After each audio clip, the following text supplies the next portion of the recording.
Cafe.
Times live from the Naughty Pine Cafe.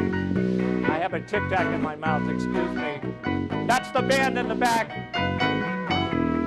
the Victory Band. And what a beautiful band it is. And as you can tell, we're getting better and better every week. Headed up by our own Grave Easton on the acoustic guitar, Boston Rock and Roll Hall of Famer. Our trumpet player, Mr. David Diddy Newsom. Whew. You gotta love that Herb Alpert Tijuana brass thing, huh? Isn't that a blast from the past? Behind him, the producer of our band, Steve Mallett, lead guitar, vocals.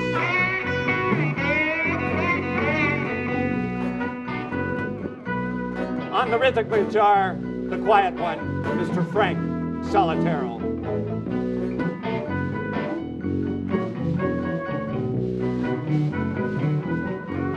And holding up the edge of the stage on bass, Mr. Christian Eberl. You gotta love that. Gotta love that. And way, way, way in the back of the Naughty Pine Cafe, on the piano, Mr. Johnny Hujo.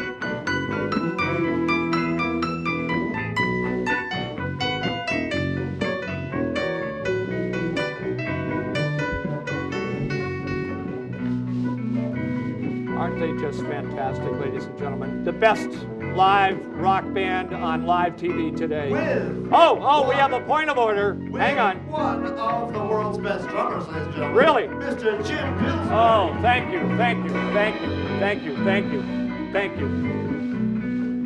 And that's why we do this every week, so I get to hear my name associated with the drum word. It's amazing. Thank you very much. Unbelievable closing, as always. Good evening, ladies and gentlemen. Thank you for turning on and tuning in. This show comes to you because of some very dedicated people along with the band. Mike Morrissey is directing this show. Helena is back on CG because of a communication error we didn't see here last week, but God love her, she's here this week.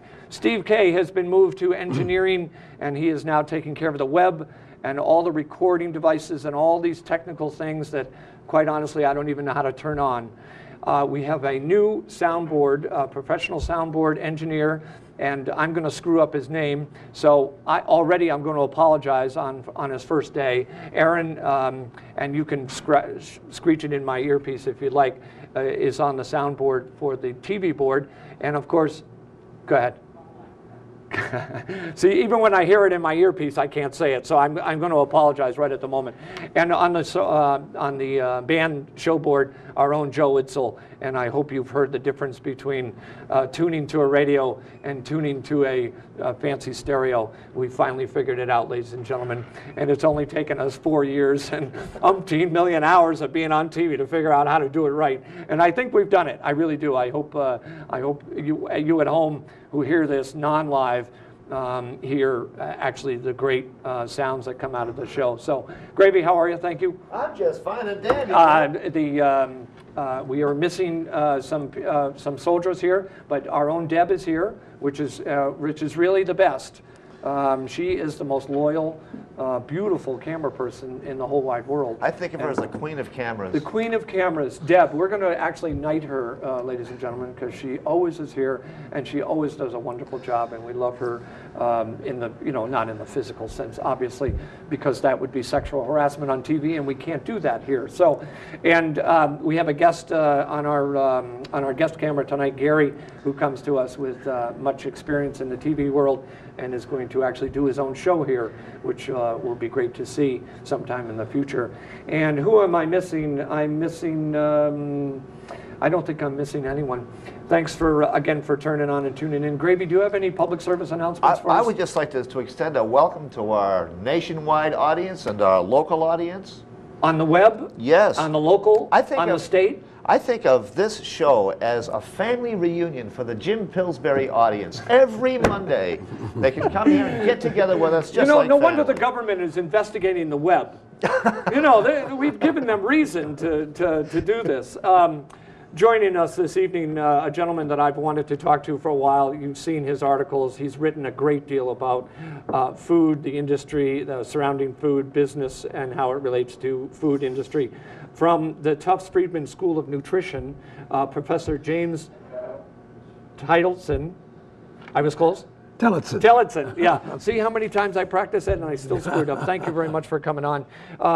Let me get right to the point. You wrote an excellent editorial which really piqued my curiosity, and from a different point of view, we all want to blame somebody for some problem, and those obesity problems seem to go right to fast food and junk food. Yes. And that is something that we've actually done 4 or 5 shows about that, as a matter of fact, in the unhealthy eating for children, for instance, in schools and all that. And of course, we've sat here and blamed, Hostess for making 500 million Twinkies last year, sure, which I thought was a very high number. 500 million Twinkies were made last year. That's a lot of Twinkies to eat. Yes. But blaming the big corporate McDonald's, fast food, and everyone else may not be complete, and that was the point of your article. Well, Jim, everybody's asking why we're suddenly so fat. 7 out of 10 men in this country are either overweight or obese, which is grossly overweight. 6 out of 10 women in this country are overweight. Children, 1 out of 5. Astronomical children, astronomical. Isn't it? It's a crisis. Right. It's a crisis for the individual, and it's a crisis for the nation. For the individual, it means probably a shortened lifespan, more disease, cardiovascular, diabetes, new hip replacement knee. For the nation, it's going to lead to tremendous expenses. So everybody's asking why, and everybody's searching for a solution. If you look at obesity, you have to look at it as the American alone eating and the environment in which they eat. Now, the individual, if he eats more food than he needs, he gets fat. If he eats less, he gets thin. That's so simple to say, but we all know how difficult it is. It is difficult, yeah. All right? And so a person's eating behavior is affected by their diet, what they eat, how much physical activity they have, and also their attitude towards the food, and probably a little bit of their genetic makeup. Now, that doesn't take place in a vacuum. They're in society. Right. And there are factors in the society that affect. You mentioned fast food. You mentioned fun food. Well, there are other factors. Income, how well they understand nutrition, government policies. There's a whole series of factors that influence the person's eating. And that's what's making it so definitely difficult. Unlike you make reference to the tobacco situation, where cancer deaths were directly correlated to ingredients, or I should say, the hidden ingredients in cigarettes. But you had one thing. It was, one thing going after one thing, and that was the tobacco You wanted companies to stop people smoking. You can't stop people eating. What you're trying to do is to not get them eat too much. Right. And can you imagine? You've got 120 20 million people that are overweight. How do you put a nation on a diet? Every industrial nation in the world has this obesity problem, the overweight problem. Even the Eastern, Developing industrial countries. Oh, okay. And okay. even the developing countries are having an obesity problem. There's something about societies that develops. Food is more available, and food is the everlasting pleasure. I love to eat, all right? Everybody loves to eat. Yeah. But how do you get people to eat enough, but not so much they get fat? Yeah. And that's the problem. That's the problem. But now that you mentioned healthcare costs, they've done so much research on that and so much publicizing the fact that it's going to really be a huge problem down the road if we know about it now, and all the baby boomers maybe not be there, but certainly many people below them are. This is going to be a catastrophic healthcare problem, more than I would think cancer from cigarettes, lung cancer, would it not? Probably. Right up there? Yeah, right up there. 400,000? I'm sorry I don't have the figures. But the issue is, how do we solve this problem? Americans are smart. Right. And well, we sued the tobacco companies. Can we sue the restaurants? Or should we sue the restaurants? Well, do you eat just in a restaurant? I'm sorry, not a restaurant, fast food restaurant. Well, there are fat people that don't eat in fast food. The polls show that the people realize that they have a responsibility. Suing, well, it may make the lawyers wealthy, but my interest is, how do you get the people's weight down? Is suing going to solve that problem? Probably no, not. But as a result of the tobacco settlement, allegedly millions of dollars have gone into education, and that's principally why so many people, the numbers seem to be decreasing. But as we all know, the numbers, that revenue didn't quite make it to where it was supposed to go. No. And now it's down to just a couple of $100, I'm sure, and some one poster by the side of the road. But the idea was that you were going to make the companies take responsibility for their knowingly adding things that they knew were carcinogen, and I was just wondering what your spin is on the cigarette, as I understand it, they kept that under wraps. Yep, right. I don't think the food industry has ever said that if you eat too much, you'll get fat. Okay. There wasn't a collusion and cover-up. I think it's been well known that if you eat too much, you're going to get fat. Yep. Now the issue is, how do you get people with all the delicious food to eat the right amount? Right. It's one of the most difficult things in public health you have to do. Yep. This food is everywhere. I mean, right. And it's delicious. Right around our corners. We have restaurants coming out, Dunkin' Donuts everywhere. And we eat all the time. Yeah. The food is everywhere. Yeah. Now, how do we get people to balance it? One of the problems is that people are probably not as aware of how much they can eat. There's studies that show up to 70% of the people don't even know how much food they should eat. On volume? You mean how many calories? Oh, I see. How many calories? Yeah. And then you have the issue, half of our food is ready prepared. How much am I eating? All right? That's going to require education. And it's tough to push away that good food, isn't it? Yeah. Well, in our society, unfortunately, today, we're so damn in a hurry to make everything happen that eating and preparing, I should say, eating is still probably the same, only on the run, but certainly the preparation of food has gone, for the most part, $1 out of $2 is ready prepared food. Right. And we're stressed, we're in a hurry, we eat in the car, Yeah. we eat big helpings. Yeah. There's not a simple solution. Yeah. You can educate people, but you may have to do some things in the environment to help. Should the government be involved in this in a bigger way than? Well, it has to. The government has to, because they're behind the education, how you educate people to eat, public health. They're not doing a very good job, and they fund the research. And we still have hungry people in this country. Yes. You had a question, or was that a fleeting moment? Well, I do have a question. Thank you. Kevin Trudeau just had a bestseller on the New York Times bestseller list for like 14 weeks.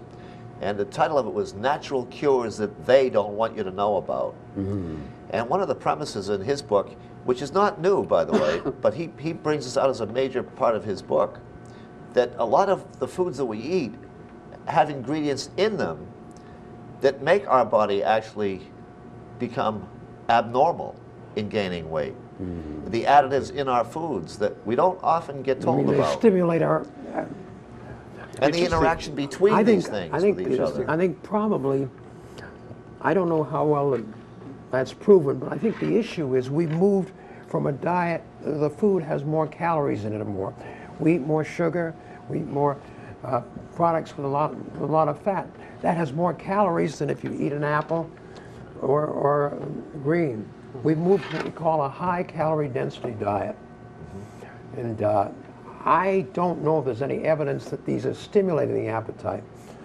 I think probably the environment stimulates the ads, the availability, and how good it is. Yeah. And, Let's talk about the companies. They're in business to make money. Sure. All the fast food chains, even Pillsbury Company is out to make money off of fast food. And so what do we do about this, that we say there's too many McDonald's on every block? Or do you think that there's, in this town alone, I would bet we have 15 or 20 fast food restaurants within our borders. 75% of all our meals eating out is at a fast food restaurant.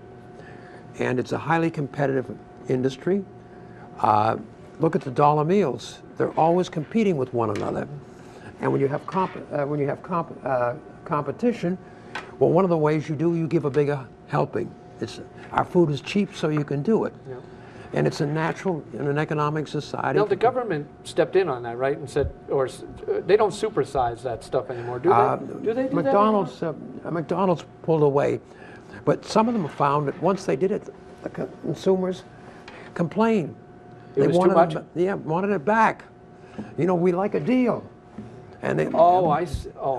Oh, I really? mean, you can only, a company can only sell what the public will want. Yeah. And the people but like don't marketing companies, don't they get paid those big dollars to kind of influence us into buying, a particular colored green car this year? Or isn't it all, I feel like we're all being manipulated into it. Well, we're a society of salesmen, all right? Yeah. And advertising gets more effective. Look at what in communications. It used to just be the radio. Now you have television. Oh, right. You have and the web. You have all and this we stuff. have ads everywhere. Yeah. I bet you can't go 20 minutes if you're listening to media and not see a food ad. Right. And that stimulates the appetite. Yeah. All right? Yeah. I mean, we have an environment that always is pushing us to eat. It's not one company, it's the whole all of complex. us. And how do you want the government forbidding them to advertise? I don't think you can do that on the First Amendment. I don't think they'll allow it. Well, alcohol is no longer advertised on. Well, they've gone late night television. You have hard liquor now. Oh yeah, but you don't see. I don't think you see any of the big ads like you did just a few years ago. I think they. Oh well, I don't know. You don't see the advertising like you once did. I think even on TV, beer is a big deal at the Super Bowl, but I don't think you see hard liquor anymore. On late shows you do. The late shows. Okay. Well, I have so many you things. See everything I just can't on stay. late I show. can't stay up that late. I can do my show and then I have to go to bed. The timeline. I was looking at the timeline, and when McDonald's first appeared and Kentucky Fried Chicken went to 7,000 stores, would you correlate that to the rise of obesity that we didn't quite catch at that particular That certainly time? is a factor.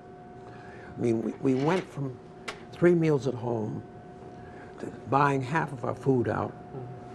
We all working out, working fast, eating fast.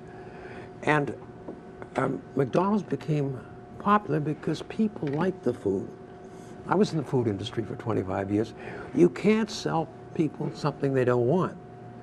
And they like food with a lot of sugar in it, a lot of fat in it, and fried. Yeah. And you probably could cut maybe the government could cut out the advertising. I'm not sure that that would be the complete answer. If you don't get people to self-adjust, I don't think you're going to get anywhere. But you're talking about putting out of business perhaps some of these chains that operate 7,000, 10,000, 30,000. Yeah. I saw Starbucks today, they open up 5 stores a day. Yeah. Now they don't offer that much fast food, but all these chains are really growing in Well, you know, huge numbers. some of their drinks have 500 and 600 calories in it. Oh, they do? Oh, you can get some of their mixed drinks are very high. Just pick up their brochure. I don't go in there. I don't make that much money. I mean, the calories are everywhere, Yeah. and we don't. I didn't realize it about Everywhere you go. Before the broadcast out there, I saw all the snacks. All right. Yeah.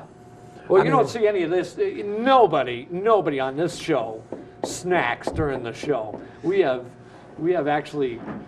have fruit. I'll testify to that. That's right. There's no eating snacks. There's no. We don't allow that. You here. get a gold star there. Yeah, that's right. So really, the industry shares some blame, but we really do. We as our own It's all overseers of all our over. children's lives and their future with eating, correct? Yes, and if the parents don't know how to eat, the children don't learn to eat. Right. And the parents, dietary habits, they're eating all the time. Well, the kids are going to go along. Yeah. And do you ever see a social event that you don't have more food than you should eat? I mean, it's a social factor too. Right. Right. Food is the everlasting pleasure, Yeah. and it can get us in it's an And everlasting. it's really gotten us past that point of Yes. trouble, and now we're trying to catch up. And Correct. everybody's figuring out how to do it. Have you noticed there's no national program? Everybody's wringing their hands about obesity, but we don't see any national program yet of how to get this nation thin, because we're still trying to figure out how to do it. Yeah, and who can believe the science sometimes Oh. that comes out about The credibility. some of the saturated fats, no saturated fats? How many times is that going Yeah. back and forth? I mean, there's a credibility factor. Right. Can you imagine a woman that all her life was worried about breast cancer, cut down on the fat, which is terribly hard to do, and all of a sudden the government says, hey, That's the wrong thing to do to I begin mean, with. Yeah. does that give them much faith Right. in what the I diet should agree. be? I agree. See, these are a whole series of problems, but it still comes back. We've got a real problem to solve this Yeah. as an individual and as a nation. Yeah, and just don't blame one particular I industry. think if you eat in a fast food restaurant twice a day, yes, but there are fat people that don't. You have to look at the whole thing. Yeah. And you know, that's devilishly difficult. With smoking, you had one thing you wanted to get away with, and you didn't want them to do any. With eating, food everywhere, and all you want them to do is cut them down. Yeah, And that's hard. When do you turn it off? yeah. And I mean, it's very hard. I've always had a weight problem. Hey, you were saying before the show, you look I so was- thin. That's so. I was that's so. I was a fat preteen. Well, And I've always, and I'm not saying it's easy to take down. You know, if people go on a diet, only 10 to 15% stay thin. They bounce right back. yeah. Huh? It's society. It's It's free a- will. it's It's a whole- marketing. yeah. It's a lot of things. It's many things. Yeah. And now it's drug companies selling drugs to get rid of this and get rid of I that. make fun of these people that have one solution. I call them one-trick ponies. It's a number of things, and that is a very difficult thing to do in public policy. Yeah. How do you teach a nation that loves to eat, the food is great, And makes it's a lot cheap, of money off of it. yeah, a lot of money. Yeah. How Employs do a you lot of teach them? people. Yeah. And their social is around food. Yeah. How do you teach them to eat less? Yeah. That's what we're wrestling with, and plus the fact that there's a credibility factor on diet today. There's been too much back and forth. Right. Well, the government just changed a couple weeks ago the basic food structure, didn't they? Yeah, From the yeah. pyramid, from being Yes. that way since the last review. I find and it this- very hard to understand. Nobody I know will even come on and talk about it because it's really mean, it's too difficult to really tell people. Does about. everybody have a computer? No. Right. Does everybody, I mean, and yet we've got this colossal problem. Yeah. And we've got to find a solution. Well, Americans are smart. We'll come up with a solution. sure. But Yeah. we don't have it yet. All Or we'll develop a pill. Not a problem. Maybe. Thank you so much, sir, for coming on. And keep writing those interesting articles about any of those subjects, business and food. I've read a lot about what you're doing, and it's a pleasure to have you on the show. And perhaps we'll have you on in the summertime, and we can sit outside and munch on Twinkies. Stay right there. Thank you. Thank you, Ladies and Jim. gentlemen, the band is going to take us out. We're going to switch the cameras, and the band's going to take us out with the usual, no, excuse me, the beautiful new song that they've come up with. We'll be right back with our next guest. Don't touch that zapper. We'll be right back.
Ladies and gentlemen, the Victory Band with Just One More.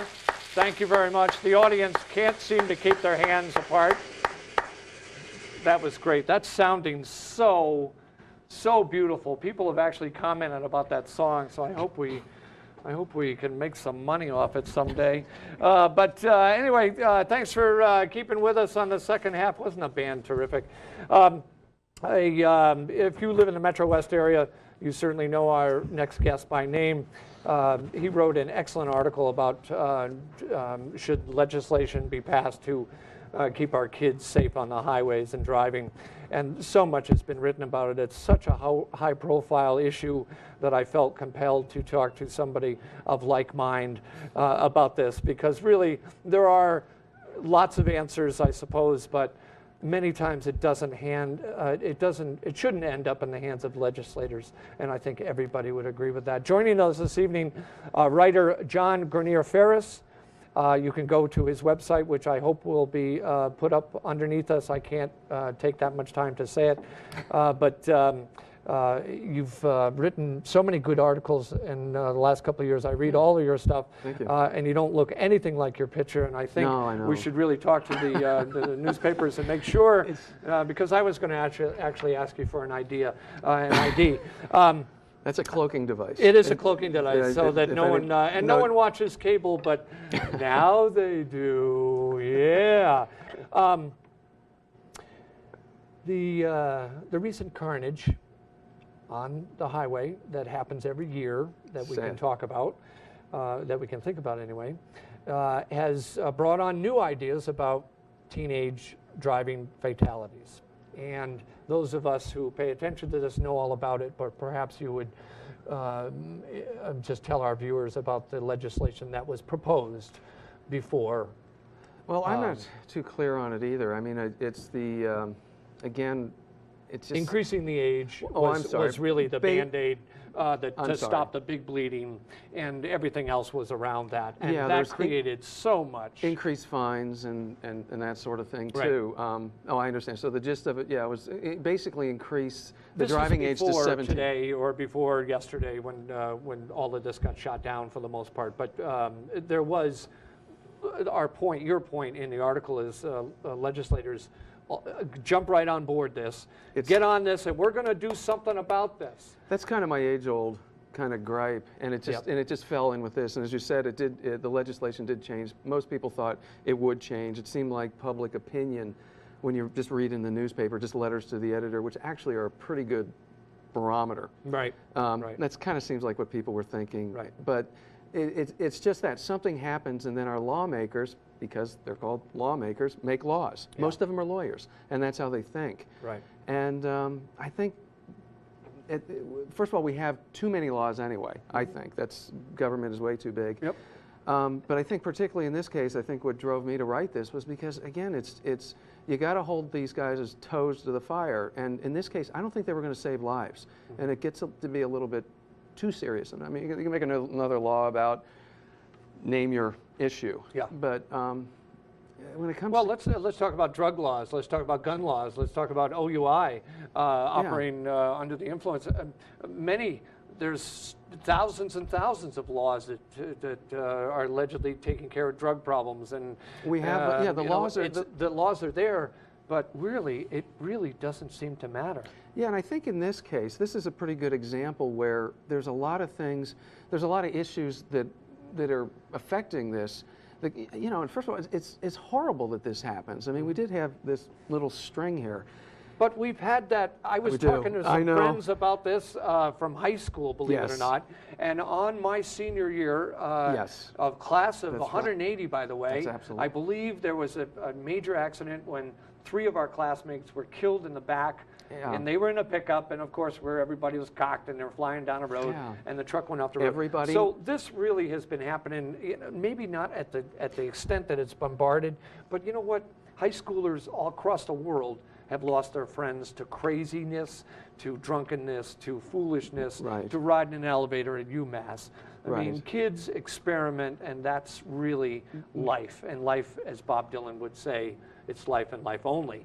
I mean, if you don't experiment, sometimes you just have no idea what the world is. It's going to happen. This has been going on for a long time, and I'm sure in your life. Well, of course, I think everybody reaches a certain age, and yeah, there was that little time where it was horrible. Right. You had kids who wrapped a car around a tree. It all happened. We don't want that to happen. Yeah. I think nowadays, though, there's so many things that are different. I mean, again, one of the things I said in the article, I'm a runner and a cyclist, so I've been out on the roads more years than And I've been beeping at you. With that, that's right.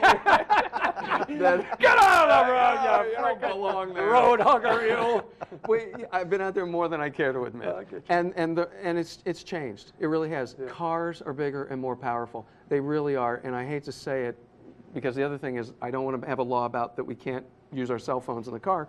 But you put somebody behind a big, huge SUV, put a cell phone in their ear, and a cup of Starbucks in their lap, and they're not going to pay attention. Yeah. And it does get a lot more dangerous. It really does. So there's that issue. Interesting that report came out today about how distracted drivers are really more responsible for problems than non-distracted. Oh, the cell. I did see the thing about the cell phone. Yeah, the cell phone thing. I mean, that's really, it's going to boil down to. I think at some point either it's built into the car or not, and you won't be able to, there will be interlocks or something like drunks that can't drive a car. My cell phone has a speakerphone, and that's what I use. It's no different than me. But dialing it up, their point was dialing it up, well, the personal pagers, the people who are putting on their makeup, the people who are writing on their laptop, reading the newspaper. I thought that was pretty cool. Yeah. I'm a multitasking guy. I can shift, smoke, drink, and have sex. But really, I can't do the laptop thing. It's just there's just so many. Sure, you know what I mean? There's so many things you got to hang out. We've seen people with the newspaper on the steering wheel. I mean, I don't understand where they think where they got that idea as a safe thing, because it's certainly not taught in driver's ed. And I want to talk a little bit about driver's ed. Sure. But, it is. Don't you think that at some point something's got to be done about the cell phones, distracted drivers? We can deal with drowsiness. We can deal with underage. We can deal with old age. But there's a lot of distractions in this car. There absolutely is. Unlike when my children were small, the only distraction was the children, and you just brought your hand around and smacked them in the head to say, stop screaming. The one question I have is when radios were finally put in cars, did people freak all of a sudden and say, this is too much of a distraction, and we somehow, acclimated ourselves to that? I agree, though. I mean, it does get a little ridiculous when you do see somebody with a phone.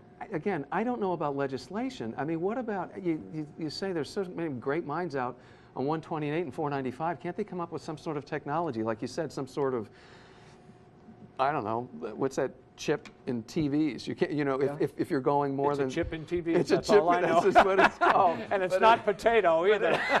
But it has motion sensor, and if you're going over 35 miles per hour, you can't dial it. I don't know, but it's not legislation. As I said, it seems like one of the best deterrents for kids is you put a wrecked car on the lawn of the school at prom time, because it gets them to think.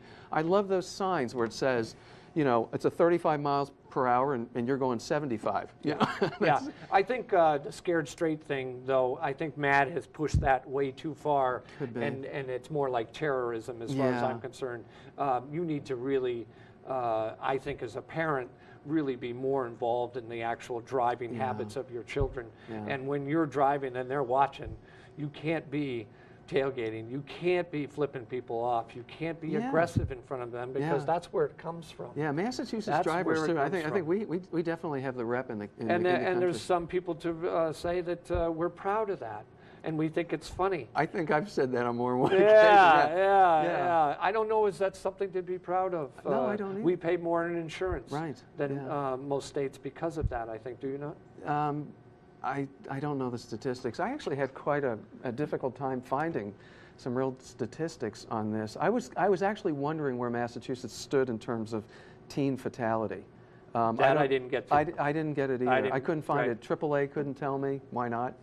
Interesting. And But as soon as there's an unfortunate accident on 495, this will be the 11th person. So somebody keeps track of something, and I would assume it would be the state police, because they have to reconstruct all accidents. And let's talk about driver's ed. Good. Yeah. The newest thing is, and I had driver's ed, and it was free. Who taught it too? The gym teacher. The gym teacher. Yeah. And there was a reason why the gym teacher taught us, because we would probably just take the car and a couple of girls and go drinking somewhere, and we'd be in really a lot of trouble. And he was three times our size. Driver's ed has now turned into this yuppified, send your kid off to evasive driving techniques schools. I'm wondering how many parents of middle income with 3 or 4 kids and a couple of cars and insurance can spend $300 per pupil on sending their kid off to learn how to get through a skid, when in fact they ought to spend, maybe 30 more hours on 128 and 495 at Mass Pike on rush hour. I don't know too much about those, but what I've read, they seem, the programs that you were referring to seem to be quite helpful. Yeah. I had the same question about it too. It becomes down to the cost. You get down to the haves and the have-nots. Yeah. Or I just don't care about it or something like that. But it does seem to help. But I agree. Yeah. It's funny writing these things. You realize just how difficult these issues are. And again, the legislators are easy to pick on.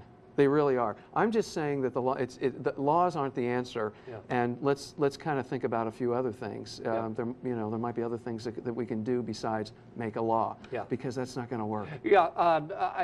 Did you make the point, or was that someone else that said the parents who buy these supercharged 2,000-pound hot rods that go? I'm not sure if it was you or not, but I'm going to bring it up. Because I think it's a valid argument. We all want really good, better things for our children, but why do you put a loaded gun into a hand of a 16-year-old boy who's just turned, what is it now? Well, now it's 16, I guess, for the and 3/4 or something, and you can drive during the day or whatever. I think you're just you're looking for trouble unless you've spent a lot of time with your child teaching them about speed and how to drive fast in little cars. You would agree? You want a true confession here? Sure. All right. I live on a piece of property that has a large field in the back, and I drive an F-150. It has a V8 engine in it. Yeah. I'm not going to name any names, but I have a 14-year-old. I let her do the circuit out there just to get her used to being behind, because I was one of those farm kids in Ohio who grew up. I learned how to drive on a tractor when I was about 12. Yeah.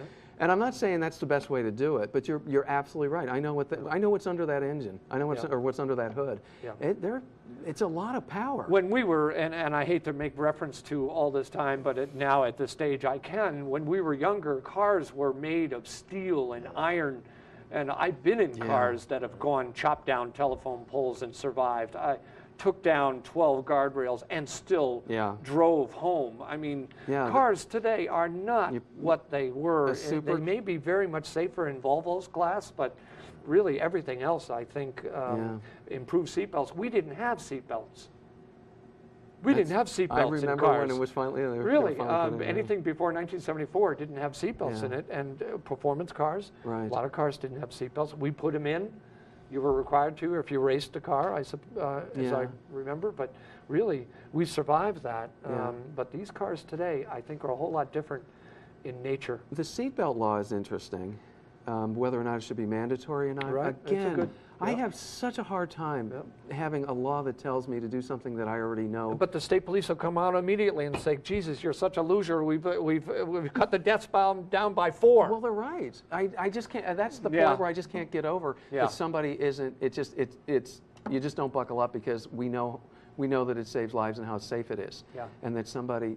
This is actually another true story. This is so ironic, because this morning, the same 14-year-old that I was telling you about before, I was taking her to school this morning. And she ran you over? Almost. When she was in the orchard. No, I should go bring the truck up. No, I didn't really do that.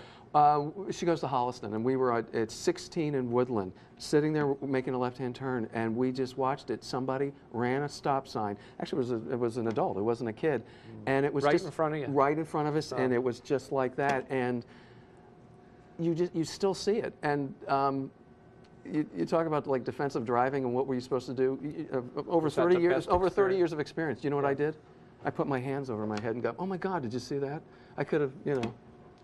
These things happen. How you react is everybody has their own thing. Gravy. I had a shocking incident on my way to the studio tonight. Oh man, here we go. Here we go. This is true life. This is true life, ladies and gentlemen. This is a true story, ladies and gentlemen. I had a person in front of me that didn't like the green light they had. So they wanted to wait until it turned red, until the next green light came on. I'm hitting my horn, they won't move. The light's green, they wanted to wait for the next one. Were they on the phone? I mean, I didn't want to look at them, I just drove away. Yeah, I think, and I'll share my story about driving on the Mass Pike today, talking to my lawyer on my Nextel. And I will say that we really should pull over to the side of the road. When you got something heavy duty you're talking about, that you really need to, think about and make a decision rationally and intelligently, you really need to pull over. You really do. I found myself, I was in the left lane doing 60, 65 miles an hour, and the Mass Pike, if you're not doing 80 plus in the left lane, you are an obstacle.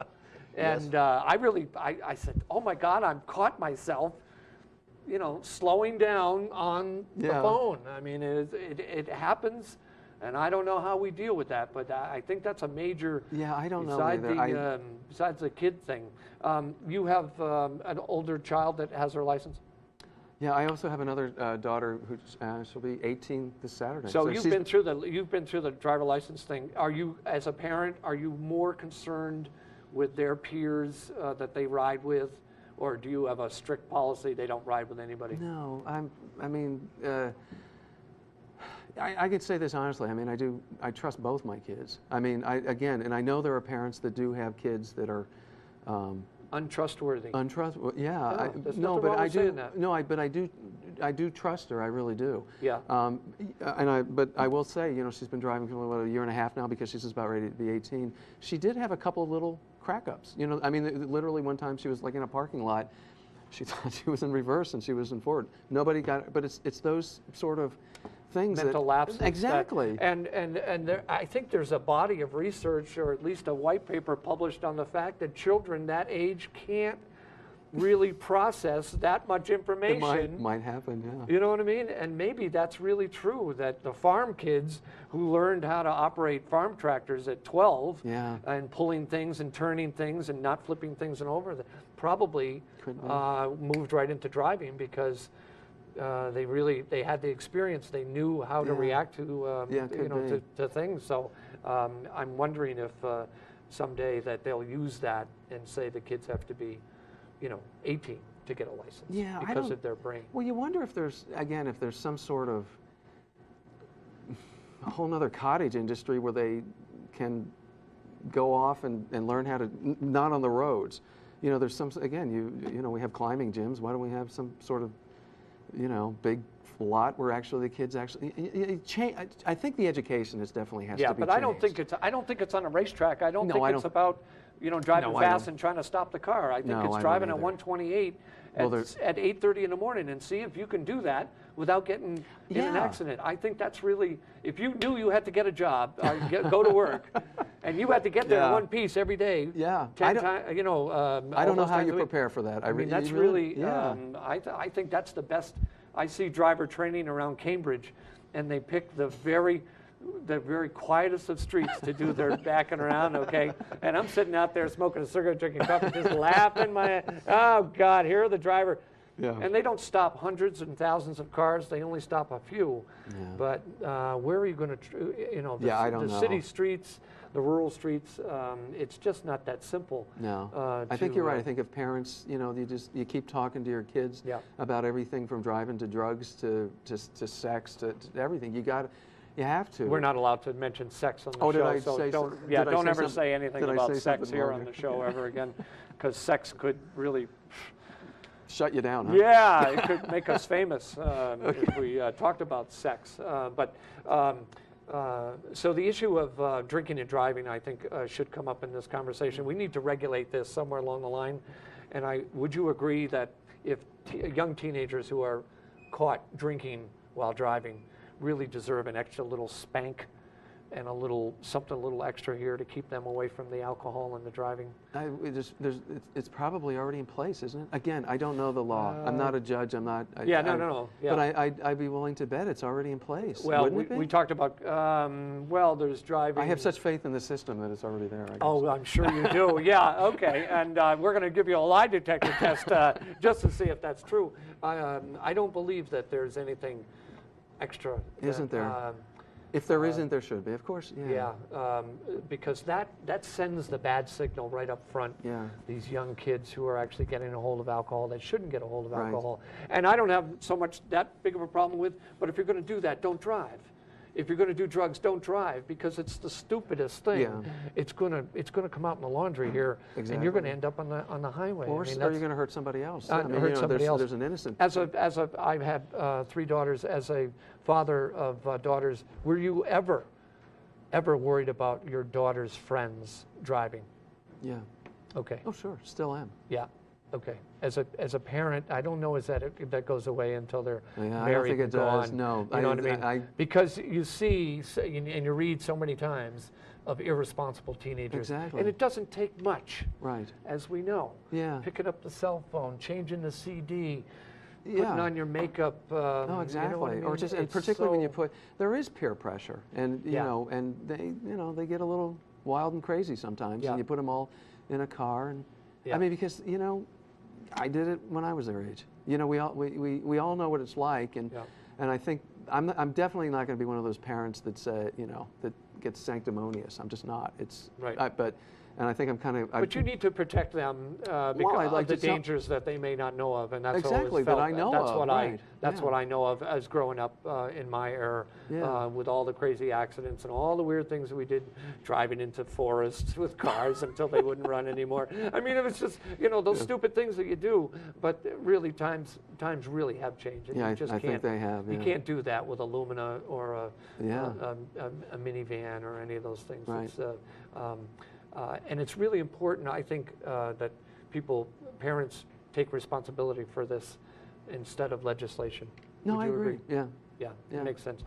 John, thank you so much. Sure. You're kind of my idol. I've been reading you for a long time, and I've always wanted to talk to you. So perhaps you'll great. come on in the summertime when we shoot outside.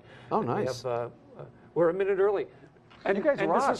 This is what we do best. We stretch, ladies and gentlemen. Even when the camera is not on me, we stretch. In the summertime, we shoot outside, right outside the bar here. Oh. And we allow drinking and smoking, Is- which is In so- Massachusetts, no less. yeah. Well, yeah, in this town. Yeah. And because we have the right to, because it's theatrical in nature. So that's how we kind Oh, of I see. skirt this whole thing. So you got to come back and see us Sure. in the summertime when it's 80 out there under the sycamore tree. Nice. It's a beautiful, really beautiful thing. And keep on writing Yeah. all those stuff, because we're of like mind in Good. many of those This things. is So, enjoyable. This is good. stay right there. We're gonna All right. the band's gonna close with a song, and if we're a minute early, that means we're about 30 seconds early. But the good thing about the band, ladies and gentlemen, is they can stretch like no other. We'll see you next week. Perhaps we'll be outside. Keep everything crossed. It was 45 today. We'll see you next week. Take care of yourselves. Peace.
I know. I hope I But stay that like way. it that way.